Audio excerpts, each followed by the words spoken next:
Dans cette vidéo, nous allons voir comment factoriser et comment développer. Premièrement, nous allons voir la factorisation. Nous avons déjà étudié la factorisation lors de la précédente vidéo sur le calcul en bloc.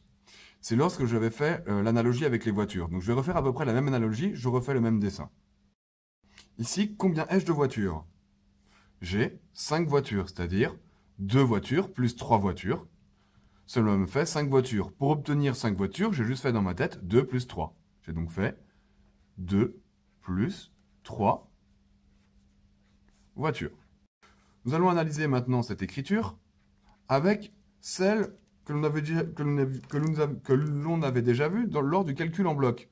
Ça veut dire que je souligne en vert les blocs et j'entoure en rouge l'inconnu recherché. Et on voit que le mécanisme est le suivant. Lorsque j'ai 2 voitures plus 3 voitures, j'ai bien 2 blocs. Et ici, je n'ai qu'un seul bloc. Nous avions appelé cette situation lier les blocs. Et on voit bien oralement, 2 voitures plus 3 voitures, nous disons bien 2 fois le mot voiture, il est bien 2 voitures de dessiner. Et cela nous donne 2 plus 3, c'est-à-dire 5 voitures, il n'y a bien plus qu'une voiture de dessiner, mais ça veut dire exactement la même chose. La factorisation, c'est exactement la même chose que lier les blocs. Donc, si je prends une écriture un peu plus complexe, on va dire avec des lettres, des chiffres, et un peu tout mélanger. Ici, je vais commencer par souligner les ensembles factorisés, c'est-à-dire souligner les blocs, ou les ensembles de chiffres ou de lettres liés par la multiplication et ou la division. Ici, lorsque l'on n'a rien, nous l'avons vu précédemment, c'est une multiplication. On peut aussi la mettre par un point.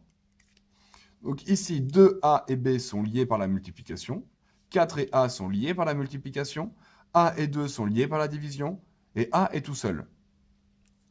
Nous voyons que dans chacun de ces blocs, il y a un élément en commun. De la même manière que tout à l'heure, il y avait 2 blocs avec la voiture, ici, si l'on regarde bien, il y a A à chaque fois. Nous allons donc pouvoir factoriser par A, ou lier tous ces blocs par A. Donc déjà, ce qu'il va falloir regarder dans chacun des blocs, qu'est-ce qu'il y a avec A? Ici, il y a 2B, ici, il y a 4, ici, il y a sur 2, et ici, on a l'impression qu'il n'y a rien. Attention, toujours dans un bloc, on pourra dire qu'il est multiplié par 1. Maintenant, je vais pouvoir faire le même schéma qu'ici. Je vais d'abord commencer par écrire A, qui est l'élément en commun à tout ce qui est souligné en vert. Je mets une parenthèse. Je vais d'abord écrire les opérateurs. J'ai plus, j'ai moins, j'ai plus.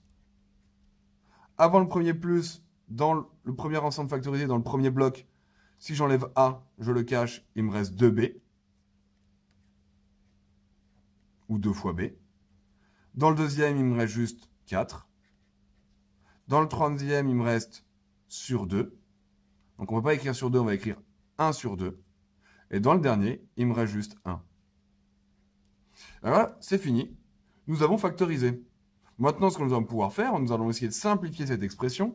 Et pour simplifier l'expression, nous allons regarder en fait ce qui va pouvoir aller ensemble. Ici, nous voyons que nous n'avons que des chiffres. Ici, il y a la lettre B.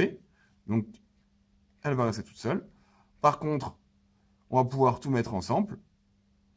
4 plus 1 moins 1 demi va nous faire 9 demi. Nous avons ici factorisé. La factorisation n'est ni plus ni moins que lier des blocs, comme nous avons vu précédemment dans la vidéo sur le calcul en bloc.